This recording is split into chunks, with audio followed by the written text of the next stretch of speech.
All right, welcome back to this series. We've covered a lot of ground in the first two videos. The next logical step for me in terms of video 3 is determining how to set up your monitoring based on which type of monitoring mode that you need to use.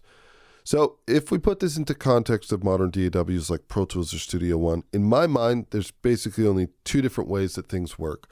You have option A, which is software monitoring, meaning that we're monitoring through the whole entire system and potentially either monitoring through or recording through plugins, meaning that it needs to pass through your converters, go through the plugins, go through the processing, pass out to your converters until you hear it either on your cans or your speakers. The second option would be that you're taking the approach where, for example, you want to get the absolute lowest latency monitoring path. And this would be the same as plugging an input, like a microphone source, into a console and basically monitoring from that console what is close to zero latency as possible, and then merging your DAW outputs in that console. Now that will give you the lowest latency experience. A lot of software applications will mimic this type of behavior, and this is a great example. I've got an Apollo sitting here. I've basically got my Quantum system, a couple other interfaces, but I also have an Apollo for DSP when needed, and also if I need to do something mobile and I wanted to commit through some universal audio plugins. This does the same thing, right? We have a live mic, and then in our case, we can merge our DAW outputs back with them, and we can mix them against each other. Now, this is a software solution, but it's essentially the same thing. So when we work with an application such as Universal Audio's console, or could be RME, or any interface that you use that supports a low latency software mixer, we need to think about ways that we can disable software monitoring from within the DAW. But for like I said, for argument's sake, we're going to call this software monitoring and hardware monitoring.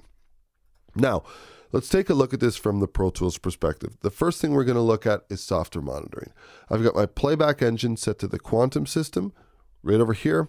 My hardware buffer size, as low as it will go on this system, is 32.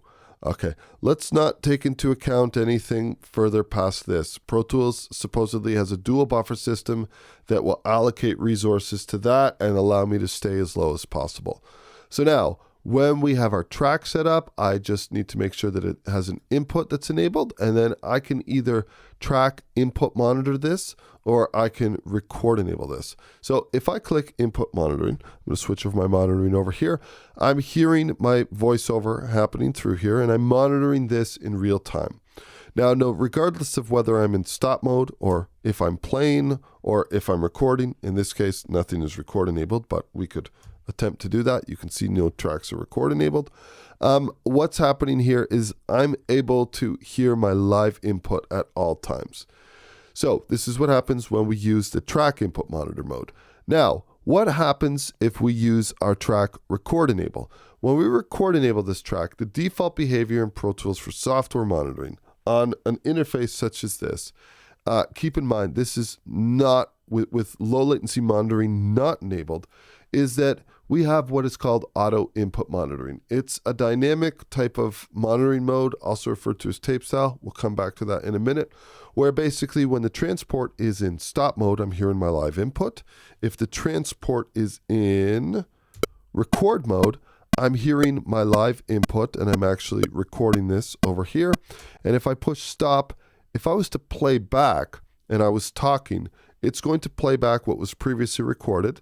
Or if there was nothing recorded, we're not going to hear anything, because in playback mode, it will always look to get its audio source from the playback, and it will always cut off your live input. So record mode, I'm hearing my live. You can see I was snapping my fingers here. We didn't see anything. Now that is how it works in Pro Tools, and this is called auto input monitoring. For a moment, I'm going to temporarily switch over. Switch my monitoring back here. For a moment, I'm temporarily going to switch over from the Quantum to the Apollo. And the reason for that is we're going to take a look at how we would handle working with either a console or a console style application, like a software low latency monitoring mixer. So let's go to our setup, and we're going to go to our playback engine. I'm going to set this to the Universal Audio Thunderbolt. it's going to tell me that I have to actually save and close the session. This is one of the things I love about Studio One, is that if you wanted to change your interface, you don't have to necessarily save the song. You could go back and change your interface without having to close. Some inputs are missing, no problem. We're going to click that here. Okay, so now let's go back to our setup and go to Playback Engine. And one of the benefits here is that we don't have to use the lowest. We could free up some CPU resources, and we could change our buffer size to something like 512. Or even, to be honest with you, we could even change it to something like 1024. I'm going to click OK. Now, let's choose, first of all, let's go to our I/O setup for a second. Right, you can see that our inputs have automatically mapped out. Our outputs, this is the outputs that are available as reported by driver. Just need to remap this quickly. I'm going to remap this just for the sake of recording this video. I'm going to remap my main outs to the virtual 1, 2 so that I can record everything. Okay, and let's choose a new input in this particular case. Now, if I was to, where are we here? We're hearing my live input that's happening from console, and I'm hearing this without any latency. It's a very low latency mix. But what happens if I take this and I record enable this now? We have this flam, we have this latency because we have our playback engine, our hardware buffer size is set to 1024. The way that we kind of compensate for this is you could mute the track in the DAW, and this would kind of be bypassing your software monitoring. But this isn't really efficient, because if I wanted to play something back, I would immediately need to unmute this track if I wanted to hear this. So Pro Tools has another option for this, and that is their low latency monitoring. Now, when we click low latency monitoring, it essentially is disabling the software monitoring for this track that's record enabled, meaning that I'm hearing my direct mic from analog 1, and I'm not hearing it being doubled up. So now, if I was to record something, let's go to this track over here. I'm going to record something. I'm hearing my click. Let's take my click track off for a minute. We'll zoom out a little bit. So now I'm recording something, and I'm hearing all of my monitoring through the console application, and in Pro Tools, it's not doubling up. Now, the benefit with hardware monitoring, or monitoring through a hardware application and using the low latency monitoring option in Pro Tools, is that we can hear at any given point in time, we can hear our live mic, and in addition to that, we can hear our playback from our DAW. I'm going to record something. Check. My click. Let's take my click off for a minute. We'll zoom out a little bit. Now I could do a punch in, and I'm hearing all of my monitoring through the. So this is how things function with respect to working with hardware monitoring, or more specifically, I guess, disabling software monitoring in Pro Tools when you're working with either an actual console, or if you're working with a console application such as Universal Audio's console, which is working with my Apollo system. Okay, I'm gonna let's save this and let's close this. Okay, so we are back in Studio One, and let's take a look at the exact same thing. So at the moment, our interface is set up to be the quantum system, and we are at 32 samples device block size. Think of our device block size as our hardware buffer size in Pro Tools. But there's something that's slightly different. We're going to come to that in a moment. But essentially, the idea here is that if we want to mimic Pro Tools' default auto input style monitoring that happens when we record ARMA track with low latency unchecked, then what we need to do is we can click this options button over here. Right down at the bottom here, notice monitoring mutes playback tape style. Let's enable this. When we do that, essentially this is what we have. We have auto input style monitoring that we would get in Pro Tools. I'm hearing my live signal when my transport is in stop mode. If I want to record something, I'm hearing my live signal. You can see over here, we're getting a signal that's passing through. And let me turn my click off. And if I go back to the beginning and I was to press play, it's going to cut off my live mic and it's going to only play what was on the track. Record something, I'm hearing my live signal. You could check. Okay, so this is the main thing that I want you to take away from this video, is that the default behavior of Pro Tools, which is auto input style monitoring, we get to this by clicking this wrench icon and enabling monitoring mutes playback tape style. Another way that we can get to this is we can get to it through the preferences. So we can go to Preferences, Advanced, and we can go to Console, and we can go to Audio Track Monitoring Mutes Playback Tape Style, and we can enable it here. So if you're looking for the default Pro Tools behavior that you're used to when software monitoring, this is how we do it. Now, you might be asking yourself, okay, then how do we do the Pro Tools behavior of having a track record armed, but having the low latency monitoring option if I'm working with an interface such as an Apollo? Okay, let's take a look at that now. It's actually very, very simple. Go to this wrench icon and we disable this. Now, when we disable this, if the track is record armed, but that option is off, then we will actually be doing our monitoring through our low latency monitoring application or through a console, for example, but we're not doing software monitoring. It's a way to disable software monitoring. But in order for that to make sense in any context, what I want to do is actually change the audio interface over. And then we're going to revisit the quantum system one more time before we call it for this video. So let's go to our audio device. And first things first, let's change from the quantum system to the universal audio Thunderbolt system. Okay, so now we're using a completely different interface. Notice I didn't have to save the session and close it. The other thing I'm going to do is let's set this to 512. Okay, so we'll click apply and okay. I'm going to change my monitoring that I'm hearing over to console, which means that I'm monitoring right now my analog one. And also, what else we're going to do, because it's so easy to do. This is something we learned in the last video. Let's import the Apollo Twin I/O setup, which is something that I've already set up. We'll click apply. Okay, now we have basically just the inputs and outputs that I need. We'll click apply and we'll click OK. And one last thing I'm going to just change this to virtual 1.2 so that I can record the stream back. So now if I come over here and I go to input 1, with this option unchecked and the track record armed, I'm able to now basically bypass my software monitoring in Studio One. So to be clear, when you want to use hardware monitoring, either to monitor through a console or more specifically when you want to bypass software monitoring, the way that we do this is by making sure that monitoring mutes playback tape style is not checked, and then all you have to do is record arm a track, and then you're hearing everything that you need to hear. Because keep in mind, I'm monitoring through console. Now, if I was to play back in the DAW, watch this DAW playback stream, which is something that I previously recorded with the Quantum.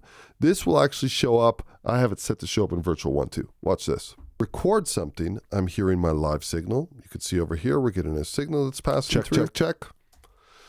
So if you're using this type of workflow, then this is the way you want to work. You just need to record on the track and make sure that monitoring mutes playback tape style is not activated.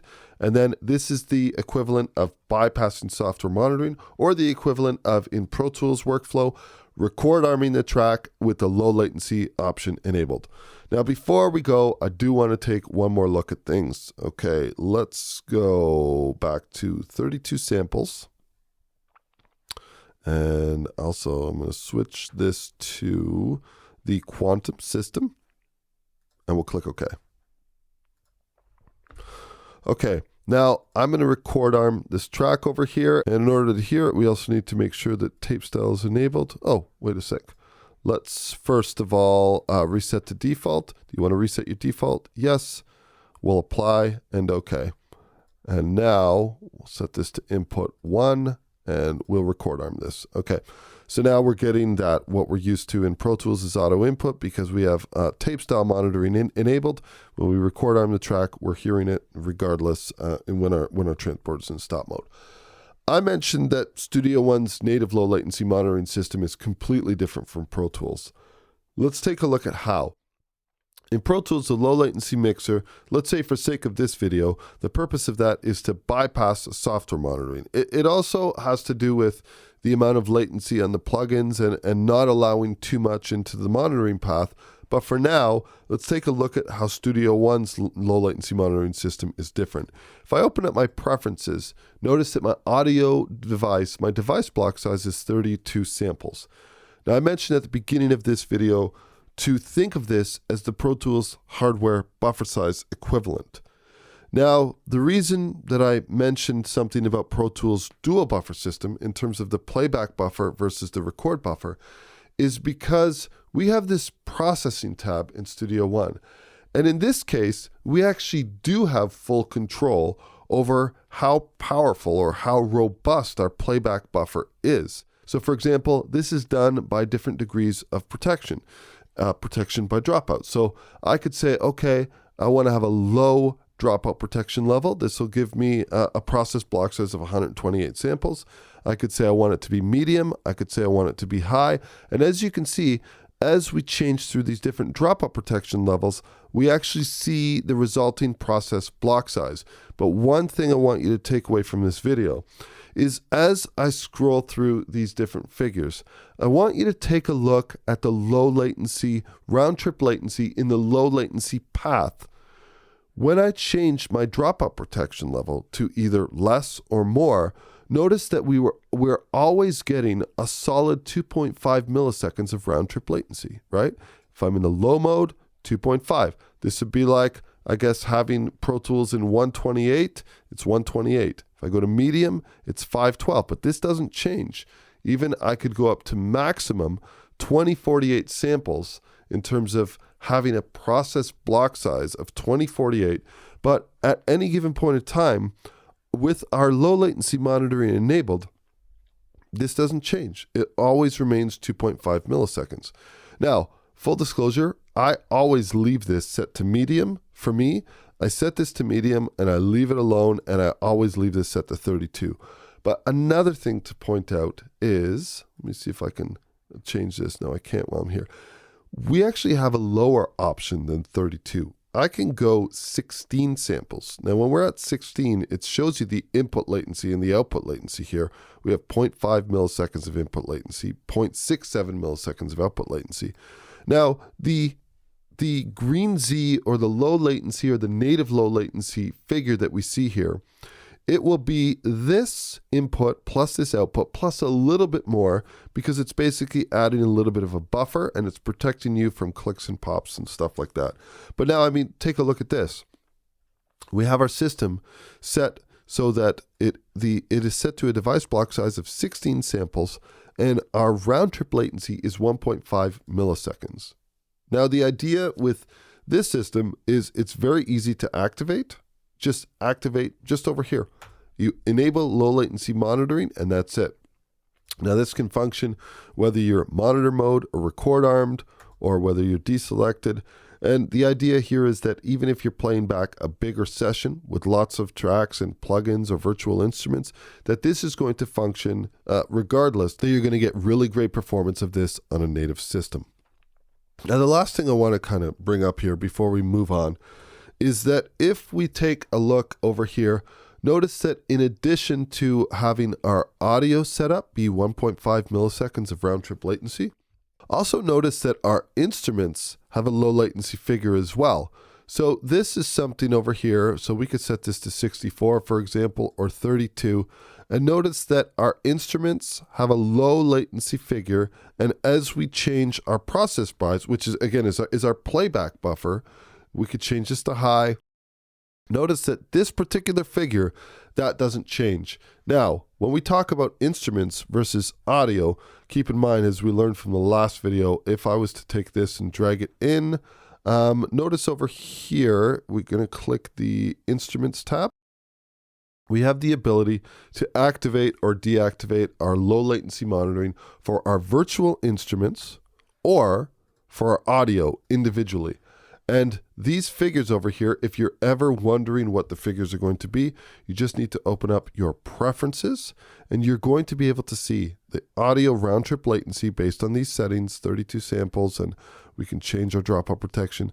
But these two do not change. So you can increase or decrease your playback buffer, how much allocation you want to give to that in terms of CPU and resources, or how much strain or how much protection.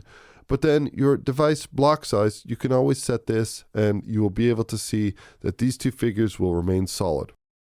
So in my opinion, That's a big difference between the way the two function in terms of the low latency monitoring in Pro Tools versus native low latency monitoring in Studio One for both audio and virtual instruments. And depending on which way you want to work, and depending on if you're using something like an Apollo or a quantum system, these are things that you need to be aware of to get the best or to get the most out of your system.